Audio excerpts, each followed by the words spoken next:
लाश तो लाख तो है, ये सार शब्द की बाहर न जाई, ये मूल ज्ञान भी कहीं बाहर न जाई। ये जो ज्ञान अब सुना जा रहा है परमात्मा ने 600 साल पहले विस्तार से लिख दिया था, लेकिन कहते हैं ये कबीर साहब की वाणी को समझना वेदों से भी कठिन है।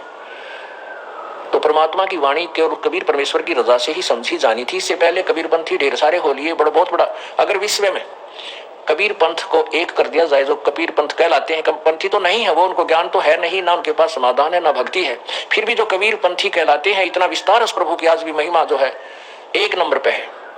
उनके पूरी जनसंख्या को मिला दिया जाए तो जो कबीर साहब को मानने वाले हैं विश्व में एक नंबर में जनसंख्या पर आ जाते हैं। हिंदुस्तान में तो सबसे ज्यादा है वो। तो कहने का भाव ये है कि अब कबीर सागर के अंदर परमात्मा ने कहा था, धर्मदास तुझे लाख दुहाई ये सार शब्द, क्योंकि एक तो सत्य नाम है और एक सार नाम है। एक साधारण ज्ञान है, एक मूल ज्ञान है।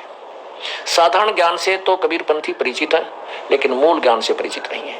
मूल ज्ञान ये दास आपको बता रहा है, और न ही वो भक्ति से परिचित है, उनके पास तत्व वो यथार्थ नाम मंत्र नहीं है। अब धर्म उस काल ने कहा था परमात्मा से, द्वादश पंथ करूं मैं साजा, नाम तुम्हारा ले करूं आवाजा, द्वादश पंथ नाम जो ले ही, वो हमरे मुख आन समोही, पहले अंश हमारा जाई, हमारे जाई, पीछे अंश तुम्हारा आई।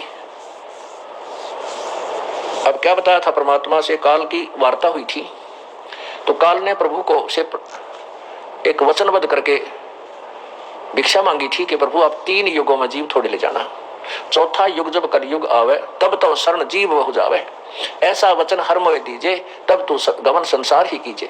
कि हे परमात्मा मुझे ये वचन दे दीजिए, फिर आप संसार में जाइए।